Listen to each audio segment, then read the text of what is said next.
Orca est dans son bain. Elle a 5 ans. Elle est dans l'eau avec Petit Ours Bleu. C'est sa pluche, celle qu'on lui a donnée à la pouponnière de Saint-Vincent. Ce jour-là, Petit Ours Bleu a réussi à échapper à la machine à laver. Orca, née sous X le 13 novembre 1971 à 4h25 du matin. Au 11e jour de sa naissance, le procès verbal d'abandon est dressé. On lit matricule PE 75 A 511. Enfant naturel, catholique, sans filiation, à ondoyer. Elle le frotte de toutes ses forces. Elle met du savon. Il fait des bulles. Ça fait même de la vapeur. Ça fume. 6 kg, 65 cm. Périmètre crânien, 43,5 cm. BCG, DTC, polio, fait. Auscultation cardiaque, normal. À la pouponnière, il y avait une dame, Paola. Et ben quand elle lui donnait son bain, elle lui disait toujours « Toi, tu es un vrai petit poisson. Signe particulier, une tache blanche au-dessus de l'œil gauche. État de santé, excellent. » Un enfant normal à ce point-là, ça se fait adopter rapide. Au 768e jour, une adoption plénière est prononcée par le tribunal.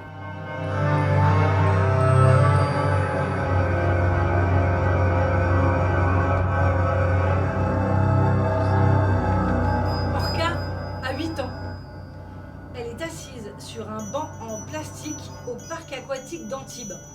Orca écoute les orques. Claquement de mâchoire, claquement de nageoire, claquement des peaux à la surface des eaux. Une tache blanche, comme celle des orques. Ils voient rien les autres ou quoi? Mais leur tache au-dessus de l'œil, c'est la même que la sienne. Une tache blanche comme les orques. Orca, elle ne voit plus que ça maintenant. 3 ans de solitude passent. Orca a 11 ans et elle passe ses soirées à lire en cachette à la lampe de poche. Il y a une histoire qu'elle aime par-dessus toute. C'est l'histoire d'une petite fille. La porte est entrouverte. Elle rentre et là elle voit une ogresse assise sur un tabouret de dos. Elle est énorme. Elle a les seins tellement lourds qu'elle les a fait passer de chaque côté de ses épaules pour pouvoir travailler plus tranquillement. À sa droite, 2 ogrignons immondes. À sa gauche, la grand-mère ogresse. Herbe verte à faim. Alors qu'elle voit les seins de l'ogresse, elle se jette sur ses seins. 4218. Ce matin-là, Orca, elle compte, elle recompte. 4218 jours déjà qu'elle a été abandonnée par sa mère. Puisque c'est comme ça, quand elle sera grande, elle sera chasseuse d'ogresse. Elle enfile son costume, bonnet à pompons, Loup noir, juste au corps jaune, collant noir, ballerine rouge, cap noir. elle enfile sa cagoule, Empoigne Petit Ours Bleu et sort. Tout à coup au loin, elle voit une inconnue, plus belle que toutes. Elle a des cheveux très longs Elle la suit partout, qui lui font comme une traîne. elle arpente les rues, L'inconnue est grande, elle s'arrête, avec des jambes longues et rapides, se qui cache, donnent envie de s'accrocher. repart. Vers minuit, Elles arrivent devant un grand hôtel illuminé. l'inconnue se retourne. Elle a l'impression d'être suivie. Ben non, rien. Orca est maline. Elle sait que sa mère veut rester incognito. Elle regarde sa mère danser. Ses pieds sont si légers qu'Orca se dit que sa mère pourrait s'envoler.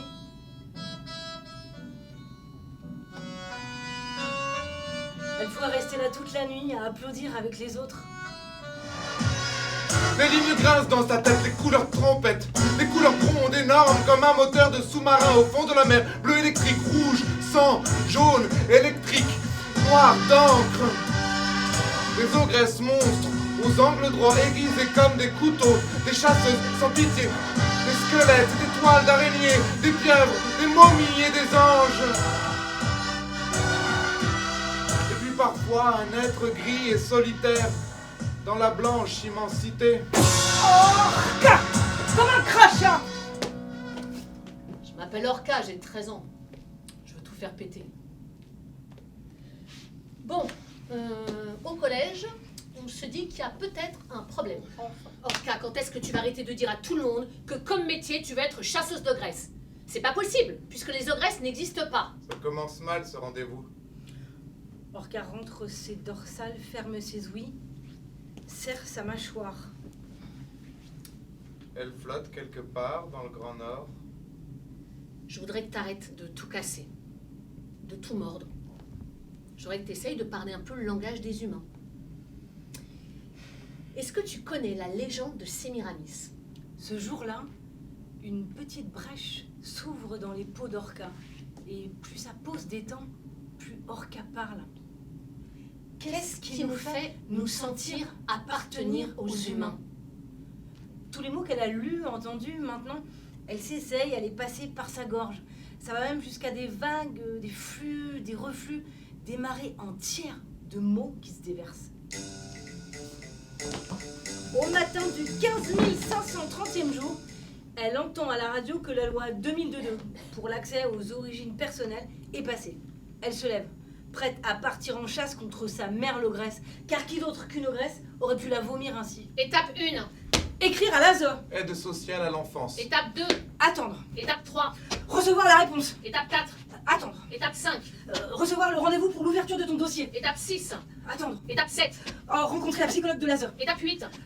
Écrire au CNAOP. Conseil national pour l'accès aux origines personnelles. Étape 9. Attendre que le CNAOP retrouve Ou pas ta mère. Étape 10. S'il la trouve, attendre de savoir si elle veut bien te rencontrer. Étape 11. Si elle veut bien attendre de savoir si elle veut faire ça seule ou avec le médiateur du CNAOP. Après 15 530 jours d'existence, Orca écrit une lettre à sa mère. Madame,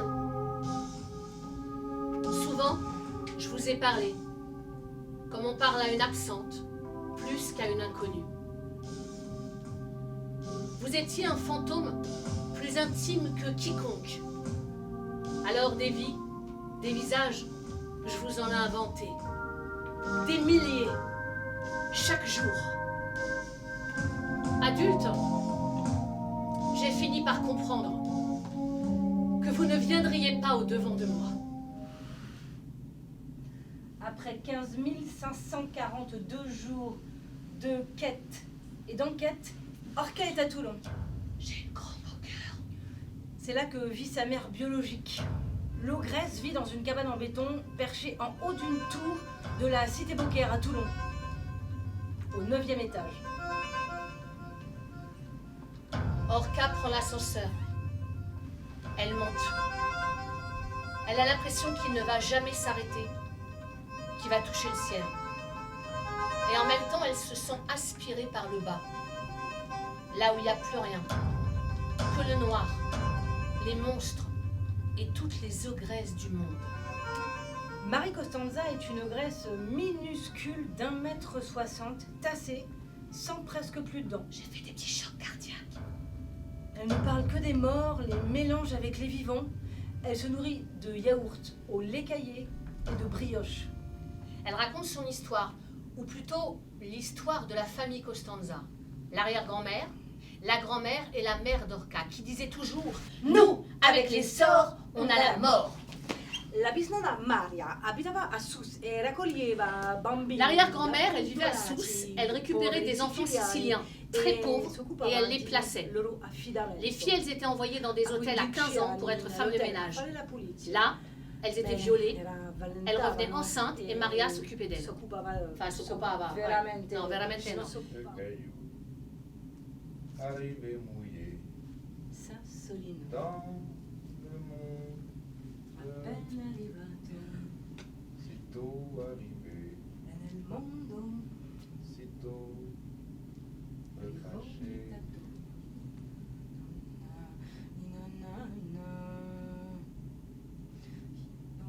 Tu dis que je t'ai donné, je me rappelle pas. Vous avez des parents adoptifs? Est-ce que si vous avez des parents adoptifs, je vois pas l'intérêt de me chercher? Il faut pas leur faire de peine à vos parents. Vos parents, c'est pas moi. Votre mère, c'est pas moi. Moi, je suis pas importante. Je suis juste la machine à fabriquer. Orca n'a pas été élevé par les ogresses. Et c'est comme ça qu'un morceau de la chaîne de transmission a enfin été coupé. Et qu'Orca a pu échapper au mauvais sort de toute une lignée. Elle est libre. tellement libre qu'elle peut maintenant s'identifier à cette chaîne de femmes, leurs yeux, leurs îles, leurs terres brûlées par le soleil. Pas une crampe au cœur, mais un cœur qui bat. Non un crampo al cuore, ma un battito cardiaco. Turinina, chi vai? Turinina, chi vai? Maru maru, voglio tornare a Turinina, chi vai? Maru maru. Dimmela a me, dimmela a me, dimmela a me, ci vuole, dimmela a me, dimmela a me, dimmela a me, ci vuole, dimmela a me, dimmela a me, dimmela a me, ci vuole, dimmela a me, dimmela a me, dimmela a me, ci vuole. Ferma quando ti dico Ferma quando ti dico due parole, voglio tornare, ferma quando ti dico due parole.